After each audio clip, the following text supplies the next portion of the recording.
नमस्कार, मैं हूं पूजा सिंह और आप देख रहे हैं हमारा उत्तराखंड का एक खास बुलेटिन। चलिए बुलेटिन की शुरुआत करेंगे आज की कुछ खास बड़ी खबरों के साथ। नैनीताल में सीआरपीएफ द्वारा पूर्व अर्धसैनिक सम्मेलन का आयोजन किया गया, जिसमें बड़ी संख्या में सेवानिवृत्त अर्धसैनिक कर्मियों ने हिस्सा लिया। वहीं सम्मेलन का उद्देश्य पूर्व कर्मचारियों को एक मंच पर लाना था, उनकी समस्याओं को सुनना और कल्याण योजनाओं को मजबूत बनाना था। तो वहीं कार्यक्रम में सीएम धामी ने क्या कुछ कहा, आइए आपको सुनाते हैं। विशाल सम्मेलन में अभी आप सब लोग जिनको सुन रहे थे, हमारे सैनिक कल्याण विभाग समेत कई अन्य विभागों को भी वो मंत्री हैं और सैनिक हो या अर्धसैनिक हो, हमेशा उनकी प्राथमिकता में रहते हैं। आदरणीय गणेश जोशी जी,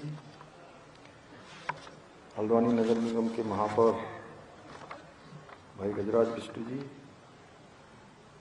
पूर्व सैनिक संगठन के अध्यक्ष,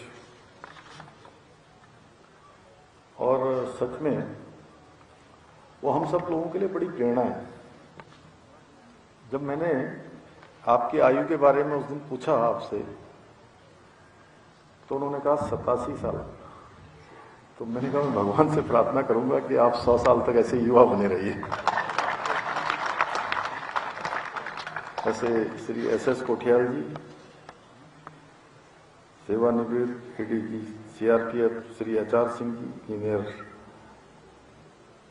एम.एल. वर्मा जी, एम.एस. नेगी जी उपाध्यक्ष और इस मंडल के अध्यक्ष,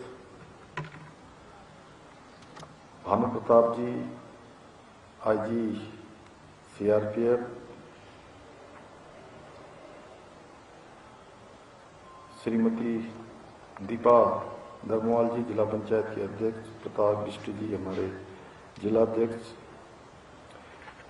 माननीय विधायक भीमताल राम सिंह कैड़ा जी, डॉक्टर डब्बू जी, शंकर कोरंगा जी, रेणु अधिकारी जी, आईजी रिधिम अग्रवाल जी, कश्मीरी लाल जी, ध्रुव रौतेला जी, हमारी दोनों ही वीर नारियां जिनको यहाँ पर अभी हमने सम्मानित किया, ऐसे सभी हमारे अल्पसंख्यक आयोग की उपाध्यक्ष हमारी फरजाना बेगम जी, और सभी यहाँ पर आए हुए हमारे सभी हमारे अधिकारीगण। वहीं आपको बताते चले सीआरपीएफ मंच पर पूर्व कर्मियों का संवाद, जिसे लेकर इस कार्यक्रम के दौरान सीएम पुष्कर सिंह धामी यहाँ मौजूद रहे, साथ ही सभी को संबोधित करते भी नजर आए। पूर्व अर्धसैनिक सम्मेलन का आयोजन किया गया, जहां मुख्य अतिथि के रूप में वहां पर अनुभव, अनुशासन और कर्तव्य निष्ठा की एक नई मिसाल आप सबके द्वारा कायम होती है। और मेरे पिताजी भी सेना में थे, परंतु रिटायर होने के बाद भी कभी रुकते नहीं थे, हमेशा किसी न किसी काम में लगे रहते थे। कई बार मैं कहता भी था उनसे कि अरे थोड़ा आराम कर लिया करो, कभी रुकना नहीं और न किसी को रुकने देना। ये शायद फौज की सिखलाई ऐसी होती है, सबको काम पे लगाए रखो। जैसे आज हमारे मोदी जी हैं, प्रधानमंत्री जी, सवेरे से लगे रहते हैं, पूरे देश के अंदर एक नया वर्ग कल्चर पैदा हो गया, हर एक व्यक्ति काम पे लगाया है। पहले तो ये आप सब लोगों के अंदर होता था, सेना में, हमारे पैरामिलिट्री में, लेकिन सच में है जब से मोदी जी देश के प्रधानमंत्री बने हैं, देश के अंदर एक नया कल्चर आ गया, और वो कल्चर है काम करने का। राजनीतिक क्षेत्र में भी लोग अब काम का आकलन करते हैं, केवल बातों से काम नहीं चलता है। अब देखिए, अभी मुझसे पत्रकार बंधु पूछ रहे थे, हालांकि ये आप लोगों का कार्यक्रम राजनीति का नहीं है, लेकिन राजनीति के बिना कुछ है भी नहीं, क्योंकि सारी नीतियां बनाने का काम लोकतंत्र में आए हुए जो लोग आते हैं, सरकारें जो बनती हैं वो करती हैं। बिहार के चुनाव के बारे में आपका क्या था परिणाम जिस दिन आया? क्योंकि मुझे बिहार जाने का कई बार अवसर मिला, मैं चुनाव में गया था एच.आर. सिंह जी, तो पत्रकारों ने पूछा जिस दिन रिजल्ट आया, मैंने कहा लोग अब जो है झूठे नैरेटिव पसंद नहीं करते, झूठे नारे पसंद नहीं करते, अफवाहों को पसंद नहीं करते, जो बातें धरातल पर उतर नहीं सकती, सच्चाई से कोसों दूर होती हैं, उनको नकार देती है। लोग काम को पसंद करते हैं। यही कारण है, देखिए आप, मोदी जी देश के तीसरी बार प्रधानमंत्री बनकर देश की सेवा कर रहे हैं, और जिस राज्य में भी चुनाव हो रहे हैं, हरियाणा का चुनाव है, महाराष्ट्र का चुनाव है, दिल्ली का चुनाव है, और अभी अभी बिहार का चुनाव है, उससे पहले उड़ीसा का चुनाव है, गुजरात, मध्य प्रदेश तो लगातार कई बार से सरकार लगातार बन रही है, वहाँ उत्तराखंड है, उत्तर प्रदेश है, हर जगह पर डबल इंजन की सरकारें बन रही हैं, क्योंकि लोग काम को प्राथमिकता दे रहे हैं।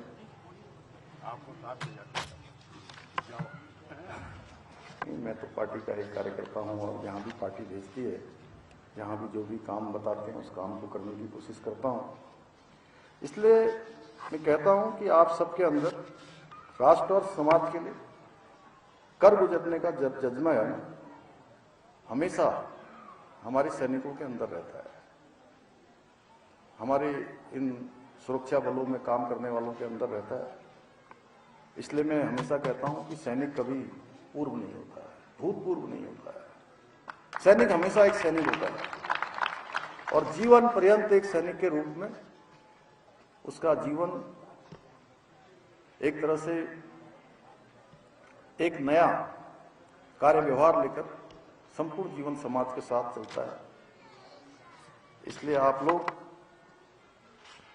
भूतपूर्व नहीं है, आप सब लोग अभूतपूर्व हैं, और देशभक्ति के चिरस्थायी प्रतीक हैं। जैसा कि आप सभी जानते हैं, हमारा प्रदेश देवभूमि के साथ साथ वीरभूमि भी है, क्योंकि हमारे प्रदेश का लगभग हर परिवार वो सेना से जुड़ा हुआ है या अर्धसैनिक बलों से जुड़ा हुआ है, किसी न किसी रूप में देश की सेवा को समर्पित है। इस बात का इतिहास साक्षी है कि हमारे वीर सपूतों ने मातृभूमि की रक्षा के लिए कभी अपने प्राणों की बलिदान देने में कभी कोई कोर कसर नहीं छोड़ी है। उत्तराखंड के वीरों ने हमेशा अपने साहस से, बहादुरी से ये दिखलाया है कि देवभूमि केवल शांति का मार्ग ही नहीं सिखाती है, बल्कि आवश्यकता पड़ने पर वो शौर्य और वीरता का, पराक्रम का प्रदर्शन भी कर सकती है। साथियों, सैनिक पुत्र होने के नाते और सच में मैंने जीवन में वो सारे अनुभव प्राप्त किए हैं जो एक सामान्य से सामान्य परिवेश में पैदा होने वाले और सैनिक परिवार में पैदा होने वाले एक उसकी एक पैदा होते ही जो चीजें मिल जाती हैं। और मैं इस बार जब जहां मैं पैदा हुआ था, पिथौरागढ़ जनपद का बहुत सीमांत क्षेत्र है, और इस जिम्मेदारी में आने के बाद मैं इस बार पहली बार वहां गया, क्योंकि वहां से लगभग 45 साल पहले यहाँ खटीमा के पास एक गांव में हम लोग आ गए थे। पिताजी सेना में थे। जब मैं वहां गया तो जब मैंने वहां का दृश्य देखा तो मैं सोच रहा था कि 12 घंटे वहां से बस पकड़ने के लिए पैदल चलना पड़ रहा था। तो मैं अपनी स्थिति को देख रहा था कि मैं 4 साल का बच्चा था, छोटा सा, मैं कैसे चलाऊंगा इतना। और चारों तरफ ऐसा हिमालय देखकर मुझे लगा कि वास्तव में मैंने कभी अपने बारे में ऐसा नहीं सोचा था। तब मुझे लगा कि देखिए कितनी कठिन परिस्थितियों में जैसे मैं हूं, सभी इसी तरह से निकलते हैं, हमारे यहाँ सबका ही वही कठिन जीवन है। तो एक सेना का जो कालखंड है, जो एक सैनिक अपने परिवार को छोड़कर जो सेना को देता है, इसीलिए मैंने कहा कि उसकी कोई कीमत नहीं हो सकती है। और मैंने भी उनकी सभी जो पारिवारिक समस्याएं हैं, चुनौतियां हैं, उनको बहुत नजदीक से देखा है और समझा है। इसलिए मेरे हृदय में हमेशा जो हमारे बलिदानी हैं, शहीद हैं, अपने प्राणों का बलिदान देने वाले हैं, उनके परिवारों के प्रति गहरी संवेदनशीलता और समर्पण का भाव रहता है। और जब भी मैं आप सबके बीच में आता हूँ तो सच में मन बहुत भावुक हो जाता है, क्योंकि मैं अपने को भी बहुत जोड़ लेता हूँ, बहुत मतलब मैं वहीं पहुंच जाता हूँ उस समय कि किस प्रकार की परेशानियां होती हैं, इसलिए भली भांति जानता हूँ। इसलिए सैनिक की जो शहादत है उसका कोई मोल नहीं हो सकता है, कोई कीमत नहीं हो सकती है। लेकिन हम सबको हमेशा एक बात याद रखनी चाहिए कि एक शहीद सैनिक के परिवार को उनके जाने के बाद कोई परेशानी ना आए, कोई समस्या ना आए, समाज, सरकार सब उनके साथ खड़ी रहे। हम उनके घाव तो नहीं भर सकते उनके परिवार के, क्योंकि जिनका बेटा चला जाता है, जिनका पति चला जाता है, किसी का छोटे बच्चे हैं, उनका पिता चला जाता है, तो वापस नहीं आ सकता, वो घाव हम नहीं भर सकते, परंतु हम उन परिवारों के साथ खड़े हो सकते हैं, उनके आंसू पोंछ सकते हैं। इसलिए हमारी सरकार ने अर्धसैनिक बलों के और सैनिकों के, उनके आश्रितों को सर्वोच्च प्राथमिकता देते हुए अनेक महत्वपूर्ण कदम भी उठाए हैं। अभी हमने जो वीरता और बलिदान को नमन करते हुए सैनिकों को जो अनुग्रह राशि दी जाती थी उसको भी बढ़ाने का काम किया है। 10 लाख से हमने 50 लाख किया है। वीरता पदक से अलंकृत जो हमारे सैनिक हैं उनको सम्मानित करने वालों का भी वह भी राशि बढ़ाई है। कीर्ति चक्र वालों की भी बढ़ाई है, शौर्य चक्र की भी बढ़ाई है।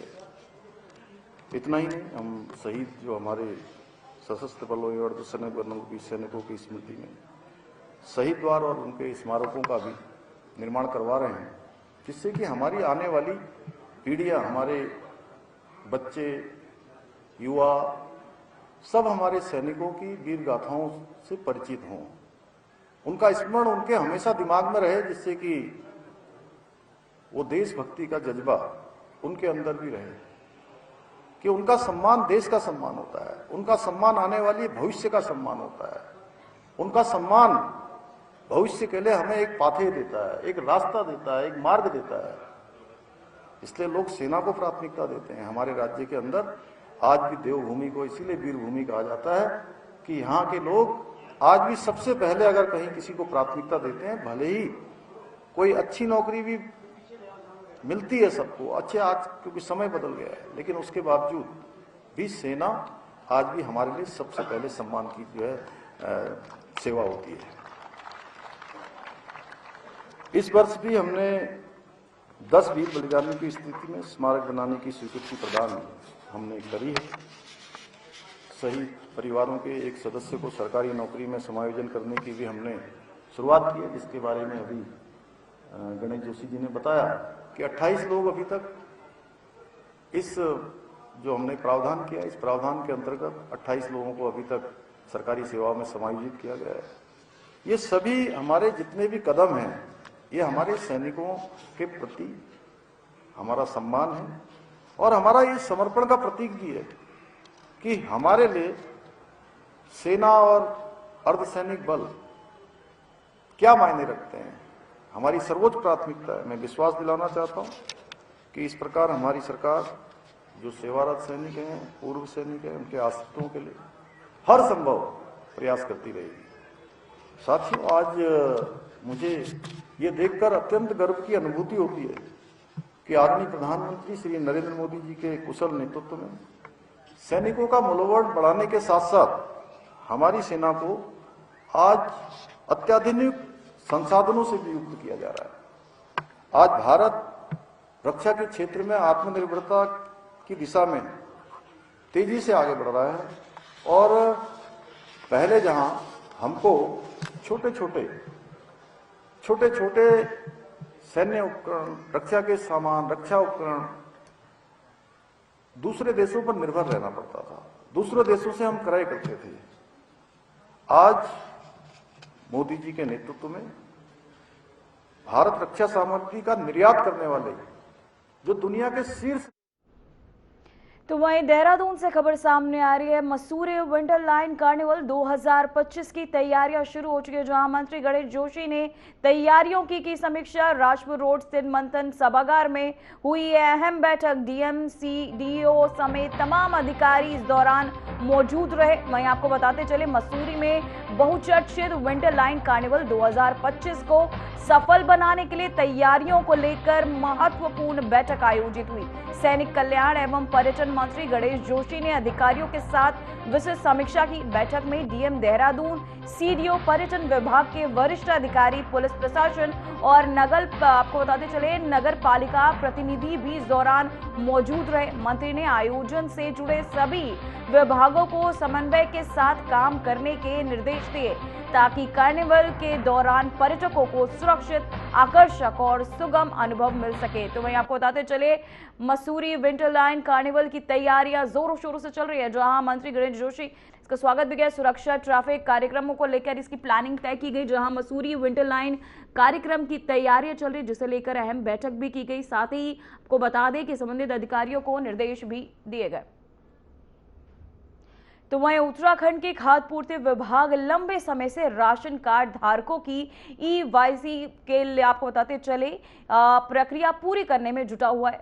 वही फिंगरप्रिंट और रेटिना स्कैन के जरिए की जा रही इस केवाईसी से राज्य में कई दूरस्थ इलाकों में लोगों को अभी भी दिक्कतों का सामना करना पड़ रहा है। वजह पहाड़ी क्षेत्रों की कठिन भौगोलिक परिस्थितियां और कमजोर नेटवर्क कनेक्टिविटी जैसे कारण बड़ी संख्या में लाभार्थी अब तक केवाईसी नहीं करा पाए। वहीं देहरादून जिला पूर्ति निरीक्षण के अग्रवाल ने बताया कि विभागीय मंत्री रेखा आर्या ने इन चुनौतियों को समझते हुए बड़ा फैसला लिया है। उन्होंने स्पष्ट निर्देश दिए कि जिन लोगों की केवाईसी नहीं हुई है, उनका राशन किसी भी स्थिति में नहीं रोका जाएगा।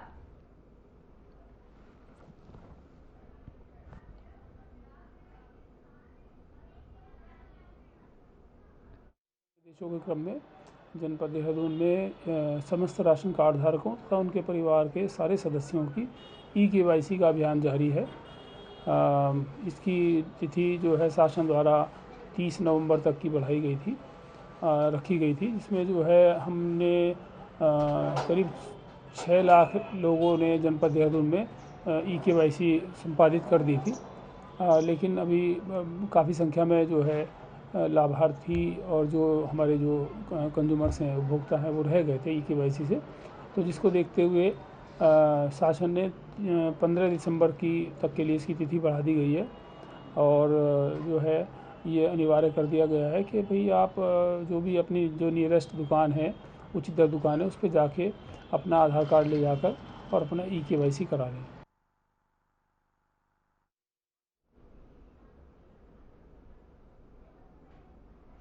तो वहीं उत्तराखंड में आंगनबाड़ी कार्यकर्तियों का आक्रोश एक बार फिर सड़कों पर दिखा। सैकड़ों की संख्या में कार्यकर्ती देहरादून के सचिवालय घेराव के लिए पहुंची और नारेबाजी करते हुए सरकार से अपनी लंबित मांगों को तुरंत पूरा करने की मांग की।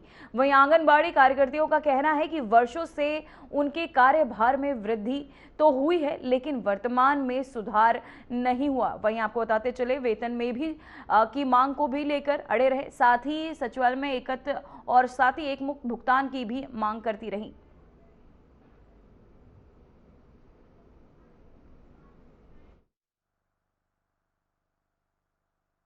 हम लोग यहाँ पे काफ़ी टाइम से धरना प्रदर्शन और कार्य बहिष्कार पे हैं हम लोग, और यहाँ कर्मी कंसन चल रहा है हमारा देहरादून में प्रदेश स्तरीय, और जगह जगह जिलों में भी हमारा आंदोलन चल रहा है। हमारी 30 अक्टूबर को भी रैली हुई थी। हमने रैली के माध्यम से भी 30 तारीख को ज्ञापन दिया था माननीय मुख्यमंत्री जी को, और उसमें हमारी सभी मांगे थी, जिसमें मुख्य रूप से हमारी मानदेय वृद्धि की थी, हमारा जो रिटायरमेंट पे जो एक मुश्त धनराशि दिए जाने की हमारी मांग थी, और जो हमारे प्रदेश में सुपरवाइजर पद के जो रिक्त पद थे उन पे जल्दी विज्ञप्ति जारी की जाए, हमारी बहनों का प्रमोशन किया जाए, वो हमारी मांग थी। ग्रेजुएटी की हमारी मांग थी, और साथ में और भी हमारी मांगे थी, जैसे हमारा फेस कैप्चर प्रणाली शुरू कर दी है। जो भी लाभार्थियों को कोई भी सामग्री अगर हम आंगनवाड़ी केंद्रों से देते हैं तो वो पहले फेस कैप्चर आता है, लाभार्थी के पास उसका OTP आता है, तो इस टाइप से है। तो लेकिन हमारे इतने गरीब तबके के हमारे जो लाभार्थी हैं, जिनके पास मोबाइल नहीं है या जिन्होंने अपने आधार अपडेट नहीं कर रखे, बहुत सारी ऐसी समस्याएँ हैं जो हम ये चाहते हैं या तो इस सुदर्शन ट्रैकर में जो समस्याएं आ रही फेस कैप्चर में, इसमें मतलब इसको सही किया जाए ताकि दिक्कतें न आए।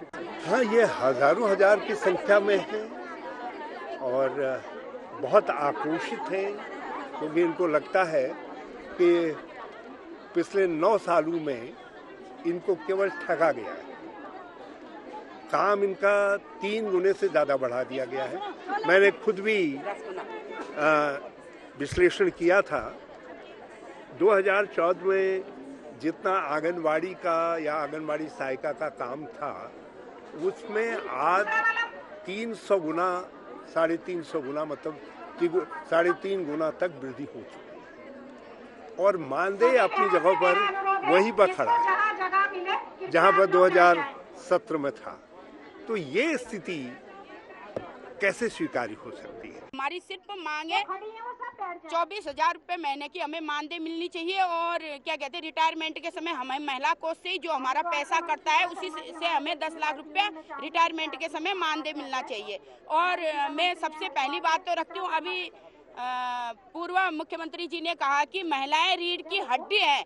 अगर सरकार की रीढ़ की हड्डी टूट गई ना, उसके बाद सरकार कभी खड़ी नहीं हो सकती। ये मैं आपको चेतावनी दे रही हूँ अभी, और कह के जा रही हूँ। मेरा नाम रुक्मणी धामी है, मैं पिथौरागढ़ डिस्ट्रिक्ट से हूँ। रीढ़ की हड्डी अगर सरकार महिलाओं को मानती है, रीढ़ की हड्डी टूटने के बाद व्यक्ति किसी काम का नहीं रहता है। इसी तरह सरकार हमारी घोषणा, हमारी मांग पत्रों पे घोषणा जल्दी नहीं करेगी। हम सरकार की ऐसी रीढ़ की हड्डी तोड़ेंगे, शायद उसके बाद खड़े होने लायक न रहे। हमारी मांगों पे अगर सरकार ने अमल नहीं किया तो।